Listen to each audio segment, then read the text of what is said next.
ሁሉም ዜጎቿ አንድ ስቴዲየም ቢገቡ የስቴዲየሙን ግማሽ እንኳን አይሸፍኑም። የሚገርመው ግን በምድራችን ላይ የዚህችን ሀገር ያህል ሚሊዮነርም ቢሊዮነርም ያለው ሀገር የለም። ከአጠቃላይ ነዋሪዎቿ 42 ከመቶ የሚሆኑት ሚሊዮነር ናቸው። ይህ ማለት መንገድ ላይ ከሚያዩአቸው ሁለት ሰዎች አንዱ ሚሊዮነር ነው ማለት ነው። ስፋቷ የአንድ ድሃ የእርሻ መሬት ቢያክል ነው። አዲስ አበባ ውስጥ የሚገኝ የትኛውም ጠባብ ሰፈር በስፋት ከዚህች ሀገር ይበልጣል። አጠቃላይ ስፋቷ 2 ስኩዌር ኪሎ ሜትር ወይም 20 ሄክታር ብቻ ነው። በዚህ ጠባብ ቦታ ውስጥ ግን 37000 ሰዎች ሲኖሩ ከነዚህ ውስጥ 15600ዎቹ ሚሊዮነር ናቸው። ሀገሪቱን አንዳንዶች ሞንቴ ካርሎ ይሏታል። ሞንቴ ካርሎ በሀገሪቱ ከሚገኙ 9 አካባቢዎች አንዷ ብቻ ናትና ሞናኮ በሚለው ስሟ ጉብኝታችንን እንቀጥላለን። ብዙዎቻችን ሞናኮ ሀገር መሆኗንም አናውቅም። ምናልባትም ስሟን የምናውቀው ሞናኮ በተሰኘው የእግር ኳስ ክለቧ ወይም በፎርሙላ 1 የመኪና እሽቅድድም ሊሆን ይችላል። እሷ ግን ከ1297 ጀምሮ ላለፉት 800 ዓመታት ሉዓላዊት ሀገር፣ ከ1993 ጀምሮ ደግሞ የተባበሩት መንግስታት ድርጅት አባል ሀገር ናት። የዛሬ ጉዟችን በደቡባዊ ፈረንሳይ በጣሊያን ድንበር አካባቢ በሜዲትራኒያን ባህር ዳርቻ ወደምትገኘው ከአፍ የወደቀች ጥሬ ወደማታክለው የሀብታሞች ሀገር ሞናኮ ይሆናል። ውሏችንን በሀብታሞች ወግ እንጀምር። የሚያወጉን የዓለማችንን ቢሊዮነሮች ሀብት የሚመዘግበው የፎርቢስ የሞናኮ ኃላፊ ናቸው። ልጄ በጓደኛው ልደት ላይ እንዲገኝ ተጠራ ይላሉ። በልደቴ ላይ ኳስ ስለምንጫወት የስፖርት ትጥቅ ይዘና አለው ጓደኛው። ልጃቸው ትጥቁን ይዞ በልደቱ ላይ ተገኘ። ባለልደቱ ልጅና ጓደኞቹ አንድ ቡድን ሆኑ። ሰውየውን ያስደነቃቸው ከልጆቹ ጋር የተጫወተው ቡድን ነው። ሀብታሞቹ ቤተሰቦች ልጃቸውን ሰርፕራይዝ ለማድረግ በልደቱ ላይ አብረውት ኳስ እንዲጫወቱ የቀጠሩት ሙሉ የጣሊያንን ብሔራዊ ቡድን ነበር። እዚህ የሰሙትን ወሬ አገሮት ሄደው ቢያወሩት የሚያምኑት የለምና መረጃ ማቅረብ ግድ ነው። ሞናኮ ነፃ ሀገር ናት። የፈለጉትን ያህል የምድራችን ዝነኛ ሰው ቢሆኑ ሞናኮ ሲመጡ ተራ ሰው ይሆናሉ። ሰው አየኝ አላየኝ ሳይሉ ቀላል ኑሮ መኖር ለሚፈልጉ የምድራችን ከበርቴዎች ሞናኮ ገነት ናት።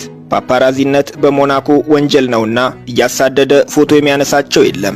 የፈለጉትን ያህል አልማዝና ወርቅ ቢለብሱ በውድ ጌጣጌጦች ቢያሸበርቁ እዘረፋለሁ ብለው አይሰጉም። በሚሊዮን ዩሮ የገዙትን ቅንጡ መኪና ከነቁልፉ ለማያውቁት የፓርኪንግ ባለሙያ ትተው ሲሄዱ ይዞብኝ ይጠፋል ብለው አይሰጉም። የያዙትን ውድ ዕቃ የተዝናኑበት ቦታ ረስተው ቢሄዱ ተመልሰው እስኪመጡ በክብር ተቀምጦ ይጠብቁታል። ምናልባትም የናጠጥኩ ሀብታም ነኝ፣ ነገር ግን በሄድኩበት ቦታ ሁሉ የሚመጥነኝን መስተንግዶና ክብር እያገኘው አይደለም ብለው ካሰቡ ሞናኮ እንደ ንጉሥ አክብራ፣ እንደ ጀነራል ታዛ፣ እንደ ሙሽራ ተንከባክባ ትቀበሉታለችና ጓዛችንን ጠቅልለን ሞናኮ እንግባ።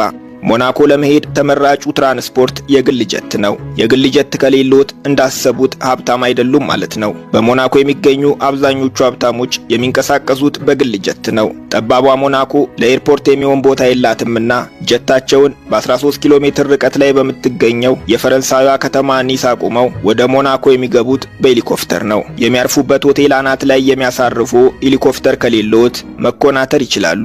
በሞናኮ ሄሊኮፕተር ስለጠሩ ብቻ ሀብታም ነኝ ብለው እንዳያስቡ። ኡበር ወይም ራይድ እንደጠሩ ይቁጠሩት። ሀብታሞቹ ታክሲ ነው የሚሏቸው። ግድ የለም እንደ አቅሜ በመኪና ገባለሁ ካሉም እዚህ ሀብታሞቹ የሚነዷቸው መኪኖች በኢትዮጵያ ስማቸው እንኳን አይታወቅም። ሶሻል ሚዲያ ከተስፋፋ በኋላ የሀብታሞችን መኪና እየቀረጹ ማህበራዊ ሚዲያ ላይ በማጋራት የሚተዳደሩ ከፈረንሳይ የሚመጡ ወጣቶች ብዙ ናቸውና ብዙ ስልክና ካሜራ ቢያዩ እንዳይገረሙ። ከእርሶ የሚጠበቀው ማረፍ በሚፈልጉት ሆቴል ፊት ለፊት መኪናዎትን አቁመው የሚሆነውን መመልከት ነው። የሆቴሉ በር ላይ የእርሶን መምጣት በጉጉት የሚጠባበቁ እንደ ክቡር ዘበኛ የለበሱ አስተናጋጆች ለንግስናው የሚገባውን አቀባበል ያደርጉሎታል። የሀብታምነት ክፍያው ይሄው ነውና በአግባቡ ያጣጥሙት። እንግዳነንና የመጀመሪያ ስራችን የምናርፍበትን የሆቴል ክፍል መያዝ ይሆናል። ተወዳጅ በሆነው ሆቴል ዴ ፓሪስ አንድ ምሽት ለማሳለፍ ምን ያህል ገንዘብ እንደሚያስፈልገን እንመልከት። ዋጋው የሚጻፈው በክፍሉ በር ላይ ነው። ሂሳቡን የምትነግረን እህታችን የሆቴሉ ማናጀር ወይም አስተናጋጅ አይደለችም። ድንገት ያገኘናት የሆቴሉ የጽዳት ሰራተኛ ናት። አነበበችው። መሽኮርመሟ በዝቷልና ዋጋው እሷንም ሳያስገርማት አልቀረም። ስንት ይላል? 40,000 ዩሮ። ስንት አልሽ? ደገመችው። ለአንድ ምሽት አዳር 40,000 ዩሮ። እንግዲህ ሀብታም ከሆኑ አይቀር እንደዚህ ነው። ሞናኮ አንድ የእጅ ሰዓት 1 ሚሊዮን ዩሮ የሚሸጥባት ሀገር ናትና ገና ከመድረሱ በዚች ቀላል ነገር እንዳይደናገጡ።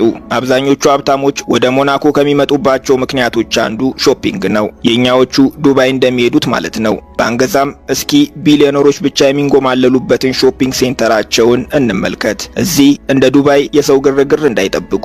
ደንበኞቻቸው ጥቂት፣ ገንዘባቸው ነው ብዙ።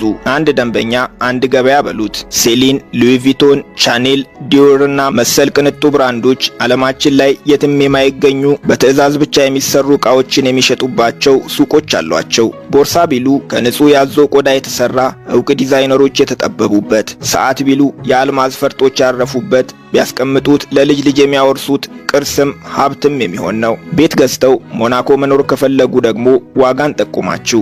የመሬት ጥበት አለና 99 ከመቶ የሞናኮ ቤቶች አፓርትመንት ናቸው። መሬት ላይ ያረፈ ሰፊ ቤት ያላቸው የአገሪቱ ንጉስና ጥቂት ቀደምት ከበርቴዎች ብቻ ናቸው። ዓለም ላይ የሞናኮን ያህል በውድ ዋጋ ቤት የሚሸጥ አገር የለም። ምክንያቱ ግልጽ ነው። ሀገሪቱ ጠባብ፣ የቤት ፍላጎቱ ግን ብዙ ነው። ቤት የሚፈልጉት ደግሞ በብር መጫወት የሚያውቁበት ዲታዎቹ ናቸው። የመዘዛችሁትን እጥፍ መምዘዝ ስለሚችሉ ፉክክሩ ከፍተኛ ነው። ለጠቅላላ ዕውቀት እንዲሆነን ርካሽ በሚባል አፓርትመንት ውስጥ የአንድ ካሬ ሜትር ዋጋ 65,000 ዩሮ ነው። መካከለኛና ከፍተኛ ዋጋ ያላቸው ቤቶች ዋጋ ያስደነግጣል። የምትመለከቱት ዝቅተኛ ዋጋ ያለው አፓርትመንት ውስጥ የሚገኝ 210 ካሬ ባለ 3 መኝታ አፓርትመንት 13.6 ሚሊዮን ዩሮ ይባላል። 846 ሚሊዮን ብር ማለት ነው። ግዢው ይቅርብኝ ተከራይቼ እኖራለሁ ካሉም ርካሽ የሚባለውን ባለ 1 መኝታ አፓርትመንት ለመከራየት በወር 3,000 ዩሮ ያስፈልጎታል።